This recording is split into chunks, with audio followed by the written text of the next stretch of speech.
just 99 days away from the kickoff to the NFL season. Yes, folks, we are in double digits now, counting down to when the Eagles begin their title defense, with Cowboys coming to Philly, getting things going with a division rivalry. As we welcome you to NFL Live, I'm Hannah Storm. A tremendous football brain trust with us today. We got Louis Riddick, Peter Schrager, Booger McFarland. Gents, let's start with the defending champs. The Eagles lost some key pieces on the defensive side of the ball this season.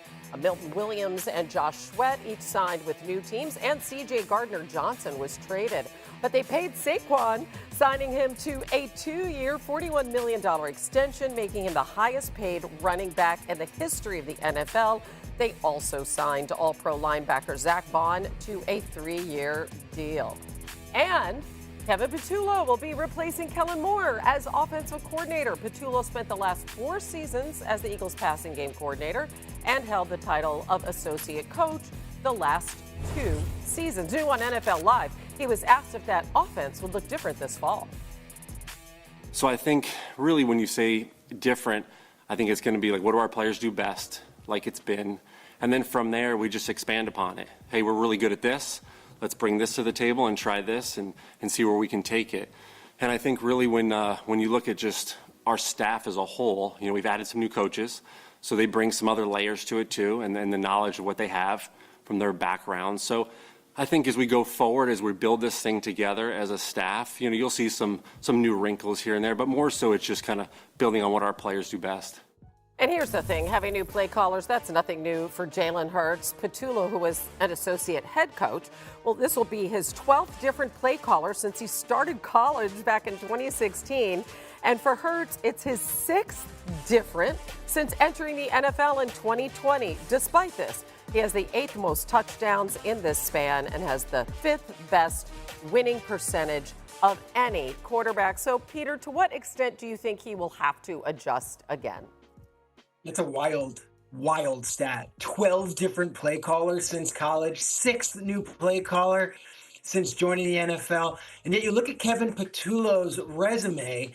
In recent years, he has made a steady climb. He started off with the New York Jets, where he was an assistant coach. Then he went to the Colts, and then he was, of course, with the Eagles all these years. So those Colts and Eagles years, who was he working with?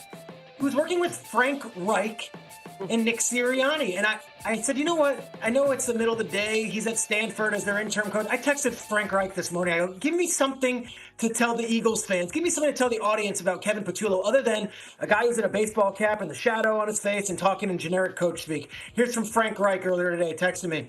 Really smart, but has no ego. He's hyper organized. He's got strong conviction, and he's an amazing collaborator and teammate. Look, Kevin Patullo is no stranger to Jalen Hurts. They've been in the same building for the last 4 years, and he's no stranger to Sirianni. They go back to their time in Indianapolis together. This is different than hiring from the outside or building an entirely new offense around Jalen Hurts' skills. This is, hey, we're trying to keep this as consistent as it is. And Louis, as you know, in a case like Jalen Hurts, you want to keep the trains on the tracks because last year ended on such a high note. Yeah, for sure. Look, I think the number one factor here is the fact that Kevin is no stranger to this building. He's no stranger to the offensive meetings. He's no stranger to Jalen Hurts. And quite honestly, the glue that's supposed to keep this all together, quite honestly, is the head coach, who he obviously has ultimate familiarity with Nick Sirianni. So that's how this should not get off the tracks. And I think one of the most important things that he said that leads you to the belief that, you know, he realizes the same thing, is the fact that he said, hey, look, I'm here to really just put our players in position to do what they do best. And I think what he's referring to is, like, think about last year, how their offense evolved. What did they do best last year for the better part of the season? They captured a line of scrimmage, and Saquon Barkley went off and almost had a historic season had they allowed him to go ahead and break the rushing record. That's what they did. They realized what their strengths were. As Adam Schefter likes to say all the time, Stoutland U was in full effect, meaning Jeff Stoutland, the Hall of Fame offensive line coach, had all those guys playing great up front, and everyone just fed off of that. I expect it to be a lot of the same in 2025. And no doubt about it. And I love how we look at Kevin and talk about his prowess as a play caller. Here's the thing. I don't care if me, Schrager, Louis Riddick, I don't even care if Hannah Storm was calling plays. Here's the one thing that we know. is that the offensive line is really, really good. We know that the quarterback is really good at running the football. We know that you have Saquon Barkley in the backfield. It doesn't take a genius to put the offense together around that. It's going to stop and start with their ability to control the line of scrimmage and run the football. And then you build off of that with the quarterback run game, the play action pass, and some little wrinkles that every offensive coordinator comes in. This is no different than any business in the NFL. Anytime you get someone new in charge, they always want to add their own little touch so they can say it's their offense. I suggest that Kevin's going to do that, but at the end of the day, when it's all said and done, they are going to run the football and play action pass and take shots down the field to their big play wide receivers. It was successful last year, and I think it'll be successful again this season. Now joining us live here, the Super Bowl champ right here on SportsCenter, Saquon, what was your reaction to the Madden cover emulating that ridiculous backwards huddle that you did? It was amazing. Once I found out that I would grace the cover of Madden 2026, it meant everything to me. Something I dreamt about as a little kid. And then I got to actually, do the hurdle again and realize, the move that I made was, kind of special because we had to strap me into a harness and do all this crazy stuff. But it definitely made my respect for a guy like Tom Holland, who do superhero movies and strapped in all the time. It's definitely harder than you think. I was just about to say, you did that live without any wires, and then you had to redo it with wires. Which one was harder? I would definitely say the one with wires. Wow. The wires was definitely harder because in game I just reacted and my instinct just took over. But the hardest part with the wires, because they're pulling you up, was landing and trying to land safely first, but also land the correct way. But it definitely was fun. See, there you go. You can't do what Tom Holland does, but Tom Holland cannot do what you do either. And I know there's video right now. You are at Geno's. We're at Geno's, which is one of Philly's iconic spots where they renamed Saquon's and plastered your Madden cover on the walls. What does that say to you about this city and the way that its people show love to you? Yeah, it's awesome. And I really want to make sure that I'm able to buy into the culture here in Philly.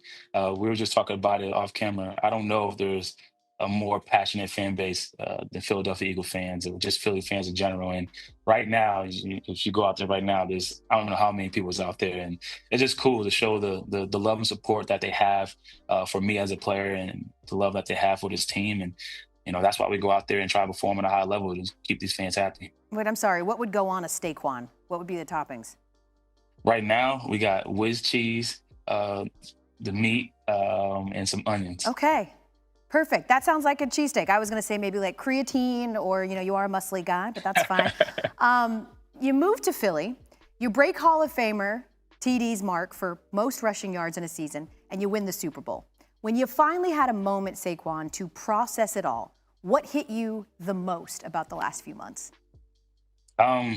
That you got to do it all over again. And that's the crazy part about it.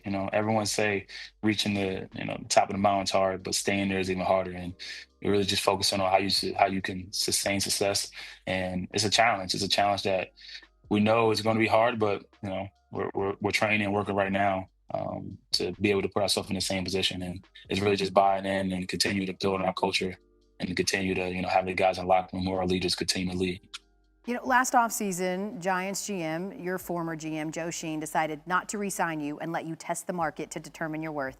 And this offseason, you are extending for historic money at the position. What do you hope your impact is on the way that people now view and value running backs? I don't think, it should really change anything. It's football. When a quarterback gets paid, the next quarterback that gets paid more. When a wide receiver gets paid, the next wide receiver that gets paid more. So for guys like Bijan and Jameer, super excited for those guys and Cook to go out there and perform at a high level and continue to set that bar even higher. I think the biggest one for me is Derek. They say running backs can't perform at a high level when they turn 29 and they turn 30. And Derek Henry just proved that wrong and was able to extend again. So that means a lot for guys like myself and Christian and Josh who are looking to get a third contract. Last month, I've got to get your sort of thoughts on a newsy topic. During the NFL Spring League meeting, a proposal to ban the tush push failed to pass. Why do you think some teams take so much issue with it?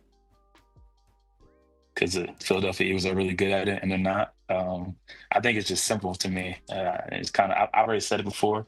I think it's soft. You can backtrack me even when I was playing for the New York Giants. They asked me how I feel about it, and I said it's a great play. It's not the Philadelphia Eagles' fault that they have the best offensive line in football and the quarterback can squat over 600 pounds. Me as the pusher, it looks like I'm in the mix. I'm really not doing much, to be honest. As you can see on this clip, he goes to the left. I just kind of follow him in. But it was a good try. But I know Philly's happy that it's here and it's here to stay for a long time. So you and the Eagles and that tush push are going to open up the season at home Thursday, September 4th against the Cowboys. What do you expect that it will be like or feel like when that Super Bowl banner is officially unveiled? It's gonna be cool to see that fall and know that you're part of that and part of this team history. But I was able to talk to some guys that played before when they won the Super Bowl, and the first game they got booed. So, like I said, you got to move on really quick. And Philly's no joke; they're passionate, and they're gonna let you know when you're doing something good, and they're gonna let you know when you're doing something bad. So, I know, and we know as a team that we're gonna get ready to go out there and prepare to win the football game. And like I said, when you see the banner go down, appreciate it, stay in the moment for a little bit, but then right away move on and get ready for the game. Hey, that's why they call it the NFL, not for long. Am I right? Including celebrating what happened a season ago, but celebrate you will. Saquon, congratulations. Wait, do you play as yourself on Madden? You got the high rating? We good? I'm super excited about 99, by the way, but no, I am the type of guy when I play Madden, I go in franchise mode. I'll take a crappy team. I'll trade all the great players, and I'll just draft random guys and create, my own legacy with that team. It's kind of weird, but it's like my thing. It's not weird at all. You want to make your own legacy. You want to write your own script. We appreciate that. Saquon Barkley, good luck next season. Thanks for joining us here on SportsCenter. Entering the dog days of summer, the Philadelphia Eagles will be faced with interesting scenarios with free agents to sign and trades they could make. Last week, the Eagles were finalizing a trade to send edge rusher Bryce Huff to the San Francisco 49ers for a mid-round draft pick. The move is expected to provide Philadelphia with an additional $15 million in cap space in 2025. That would put their salary cap at roughly $27 million after June 1st. That opens the door for the Eagles to be flexible and bring in some talent. An unlikely trade for a young tight end might help the team in more than one way. USA Today's For the Win writer Corey Woodruff named 5 ideal trade partners for the Atlanta Falcons as they look to send off tight end Kyle Pitts after both sides reportedly have mutually agreed to seek a trade. Philadelphia found itself on the list as they could send a 2026 third-round pick for him. One problem, Dallas Goedert is the Eagles' tight end, so could both guys play together? The Eagles already have tight end Dallas Goedert on the roster, but Philly has the draft capital to make the Falcons an offer it couldn't refuse if the team really wanted to add Pitts to the roster. With a plethora of draft picks going into 2026, the Eagles could offer one of his third-round picks to see if that gets the job done. That would be the most Atlanta would get in draft compensation if Pitts left as a free agent next spring anyhow. Pitts was the 4th overall pick of the 2021 NFL Draft and expected to be on the same level as George Kittle and Travis Kelce as the next great tight end. Lack of use in the offense and underwhelming performances has held back Pitts in Atlanta. He's caught 196 passes for 2,651 yards and 10 touchdowns in 61 games. Goedert was the next man in line for Zach Ertz after the Eagles selected him in the 2nd round of the 2018 NFL Draft. He's been considered on the edge of top 10 tight ends in the NFL after his 349 receptions for 4,085 yards and 24 touchdowns in 93 career games. What has hurt Goedert's production over the last 3 years has been, getting hurt as he has missed 15 games in that span. This offseason was filled with speculation on whether Goddard was going to get traded from Philadelphia. Ultimately, both sides agreed to a restructured contract that would keep him with the Eagles for the 2025 season at $10 million. The trade would most certainly bring some complications to the tight end positions, but it wouldn't be a downgrade by any means. Goddard has been more reliable with catching 73.3% of his passes, but Pitts can make bigger plays as he averages 13.5 yards per catch. Grant Calcaterra exploded onto the scene last year, replacing the injured Goddard, so he would most likely drop to third-string tight end, and the offseason additions of Kellen Granson and Harrison Bryant would be a wash, as they would not have a high chance of making the final roster. The only way that Granson or Bryant stayed is if the Eagles move forward with trading Goddard. Pitts isn't the most expensive option, as he is in the final year of his rookie deal, which will have a $10.8 million cap hit for 2025. With the same amount of pay as Goddard, they could both be used in the offense, while the Eagles could still make a move or two more in free agency.